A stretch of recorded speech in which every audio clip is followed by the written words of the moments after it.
At paragraph 13, you deal Okay. with something that occurred 2 or 3 months before he took up the position as the Minister of DPE. Yes, I What remember. happened? He told me that he will move to the Department of DPE, and I asked him, what is DPE, because I didn't know what is DPE at that time. Did he tell you where he had received this, or from whom he had received this news, that he was going to move to being the Minister of the DPE? Then he said he heard it from AJ Who? Gupta.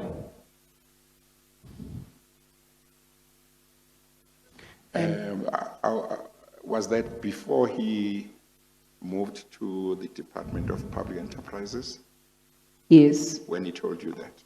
yes. Do you know how long before he actually moved, or can you not? I think it was remember? 2 to 3 months before he moved. Okay. And at that point in time, had you met Mr. Ajay Gupta? Not yet.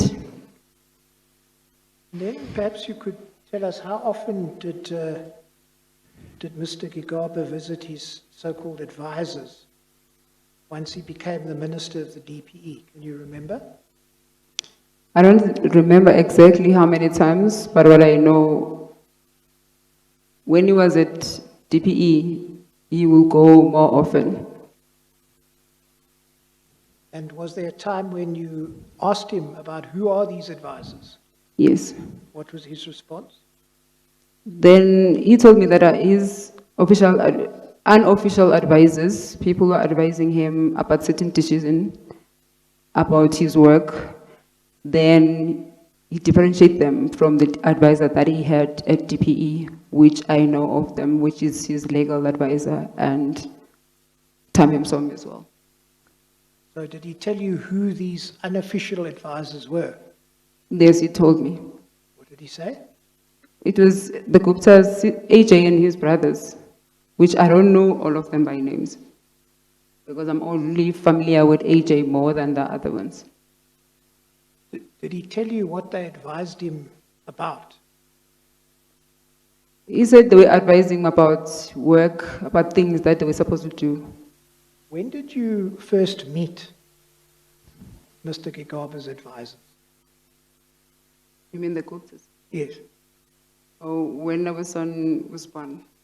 Sorry? When our first son was born. And in what year was that? It was in 2011. 2011. Yes. And how did that meeting come about? You deal with this at paragraph 17.1. Because AJ wanted to meet our son. So he told me like a few times that he wants to meet our son. And did you agree then to go to the Gupta's residence? Not on the first time he told me, but eventually I agreed after a certain time. But you then did go there. Yes, I went there. And who did you meet at the Gupta residence on this first visit? AJ, his wife, his son, yeah. And did they give your son any gift of any sort? Yes. Can you remember what it was?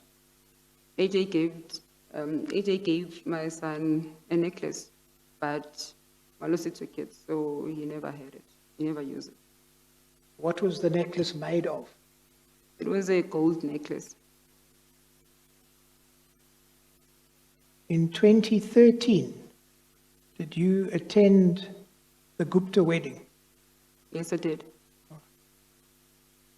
Question again? Did you go to the Waterkloof Air Force Base? Yes, I did. Did you go there before or after the wedding? I only went before the wedding. Was it the day before? It was the day before. The two of you and your sons went to Waterkloof, is that right? Yes. And the purpose of going there was to Welcome the guests, Yes. the Guptas, the Yes. guests. Okay, and you brought your sons with you. Not sons. We only took the older one. The older one? Yes. Oh, okay. All right. Thank you. Continue, Mr. Maita. Yes, thank you. And then on the day of the Gupta wedding, did you accompany Mr. Gigaba? Yes, to the wedding. All right. Now, after the Gupta wedding, did you continue to go to the Gupta residence in Saxonwold? Yes, we did. Then what you do at paragraph 22 is you explain the procedure that would be followed each time you attended the Gupta residence. Please explain that. What happened with your cell phones when you went to the Gupta residence? They always ask us to leave them at I think it's like a foyer, and then we will go leave them there. And then later, I will go take my phone when I'm bored, if I'm bored. Did you ever ask Mr. Gigaba why you had to turn in your cell phone? Yes, I did. And what did he say? Because he said some of the information was confidential, so we had to leave our phones. But it was not something was strange for him, because most of the time when I call him, his phone will be answered. Maybe when he's at work, his phone will be answered by his PA. Or maybe when they're in the NEC, they will leave. For him, it was the nature, but for me, I didn't understand why must I leave my phone. And when you went to the residence, did you sometimes find cars already parked there? Yes, there were a lot of cars. What sort of cars? Cars similar to our cars, which is like state cars. Okay. How did you know they were state cars? Because of the blue lights at the front, and also the bodyguards, because most of them, they dress the same, and the car, they mostly similar. It's either I don't know how to explain the nature of the cars, but they bit similar, most of the cars. Now, you've mentioned that when you went to the Gupta residence, Ajay would meet with you and he would hold discussions with Mr. Gigaba, and then they would go off to the meeting room. What sorts of things would be discussed in your presence between Mr. Ajay Gupta and Mr. Gigaba before they went for a meeting? It was not discussion, it was like briefs. Right? He was briefing him, not like discussion. And what was Ajay Gupta briefing Mr. Gigaba about? What was the sorts of things that he briefed him about? So sometimes you will brief him about the SAA, or you will brief him about Transnet, or a certain meeting that they will talk about, so that he's aware before you go to the meeting. And can you remember what was discussed or what was briefed in relation to Transnet? Most of the time in Transnet, it will be the people that AJ feels like they need to be appointed, or need to leave, or maybe they're restructuring. And maybe they will just argue a little bit about it, because Malusi has his own favorites of people, and AJ has his own favorites of people. And what did you hear about SAA? SAA, most of the time, they will, when he's with AJ, they will be talking about the board.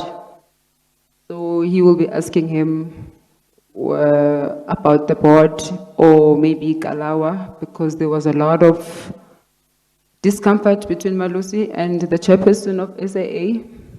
So sometimes they will discuss that.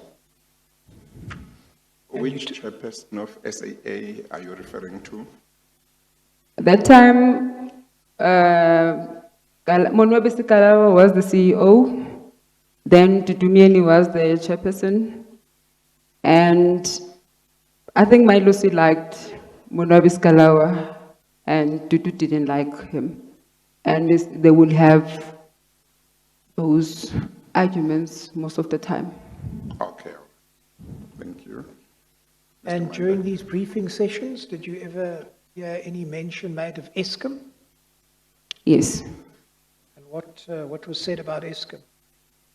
There was a time Mr. Brian Dames was the CEO of Eskom, and what I remember, Malusi liked Brian Dames, and there was a certain time then the Guptas didn't like him, especially AJ. Let me not say Guptas because it was most of the time was AJ, and AJ didn't like him. So he will say, Brian Dames needs to resign. He was uncomfortable about certain things, but he will be talking to him, not to me. And then Malusi liked Brian Dames. I think even myself, I liked him. All right. And then, was there ever a time where Mr. Gigaba held a discussion with you about Mr. Damas? Yes. What did he say? He told me that the Guptas don't like him, and he doesn't understand why they don't like him. And I think they told him that there will be a new restructuring. Someone else will move to Eskom, and then Brian Dames will leave. But I didn't know how the process is going to happen, which few months later it happened. Ms. Gigaba, you then go on to deal with meetings held at our home. Whereabouts was that? Is that the ministerial home in Pretoria? Yes. And you start by dealing with meetings with the Guptas. It was not a lot of meetings. I think AJ only came twice to our home. And did Mr. Gigaba tell you what he was meeting Ajay Gupta about? I think that time there was some project at Ascom. It was called Egusile project. I think that project was giving Malusi a lot of sleepless nights. And then he said, no, AJ was here to give him, they were discussing Eskom, Egusile, but he didn't give me all the details about it. Was there a time, have a look at paragraph 33, when the relationship between Mr. Gigaba and the Guptas appeared to be strained? Yes. I just want to take you through paragraph 33 and tell me if there's parts of it that are wrong. It says, during early 2014, Mr. Gigaba's relationship with the Guptas began to appear strained. The Guptas wanted Mr. Gigaba to get rid of Mr. Damas as the Chief Executive Officer of Eskom because Mr. Damas was not doing what the Guptas wanted him to do for them at Eskom. However, Mr. Gigaba did not agree with the Gupta's instruction. Mr. Gigaba then started avoiding telephone calls from the Guptas. When Mr. Gigaba ignored the phone calls, the Guptas would send Mr. Masami to speak to him, and Mr. Gigaba would then agree to meet with them. Mr. Ajay Gupta would regularly call Mr. Gigaba and demand that he attend the Gupta residence to meet certain people. This upset Mr. Gigaba because he would have to cancel his planned official appointments in order to do so. Mr. Gigaba also told me that Ajay Gupta told him that if he wanted to run the DPE as he wished, he would be moved back to the Department of Home Affairs. I understand that Mr. Ajay Gupta would often tell Mr. Gigaba that he should remember why he was appointed at the DPE. Yes. Is that correct, or is there something wrong with this paragraph? Is there anything wrong with it? There's nothing wrong. All right. So let's then deal with the next heading, gifts, cash and benefits received from the Guptas. Now, you've already told us about the gold necklace that he gave to your eldest son, correct? Yes. Deal with other gifts. There's a heading that says the white 3 Series BMW motor vehicle, the BMW. You tell us about that? They gave him that car as a gift. Sorry? They gave him that car as a gift. Who's they? Gupta's AJ. And when you say they gave it to him, how do you know that? Because we went to collect it Whereabouts did you collect it? at Sahara.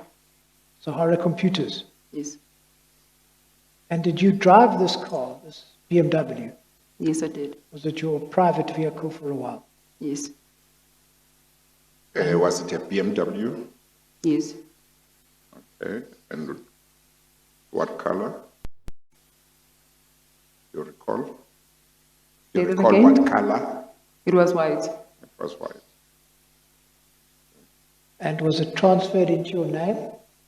Yes. And then what happened to the car? I'm sorry, did you say, was this a new car as far as you know? Yes. But And I'm not sure it was new or it was a second hand, but it was new. But it looked new. Did you say it was transferred into your name Yes, at a later stage. at some stage? Yes. Okay. Mr. Mybeck. Thank you. And then what happened to this car? He gave it to we took it to his friend to fix the lights, that it never came back. All right, and then you deal with cash and benefits. I'm There's sorry, before that, Mr. Mybeck. How did it come to be registered in your name? Was this a gift for Mr. Gigaba? Was it a gift for you? It was his, during the time, I'm the one who was using the car. You were? I'm the one who was using the car. Okay. But when it was given to him, was it given as a gift or was it loaned to him to use as he It was may a gift wish? to him. Hmm? It was a gift to him. It was a gift to him. Yes. But gave he it to allowed me. you, then he gave it to you. Yes. And you got it registered in your name. Yes. Okay, all right. Mr. Mybeck? Thank you. Now, did you get any wedding gift of any sort from the Guptas? Not me, but Malusi said he did. But And what did he tell you about that? because there's a certain time they told him, because we knew about the Guptas prior to the wedding that they were not coming. Only President Zuma will know, I think 2 days before the wedding that they were not coming. So they gave him, so he said they will give him money as the gift, as the compensation of their sent in the wedding. And who paid for your honeymoon? Say that again. Who paid for your honeymoon? AJ did. Do you know how much money Mr. Gigaba was given? No, I don't know. How do you know that it was Mr. Ajay Gupta who paid for your honeymoon? Because he tells me when someone pays. Who told you? Malusi told me.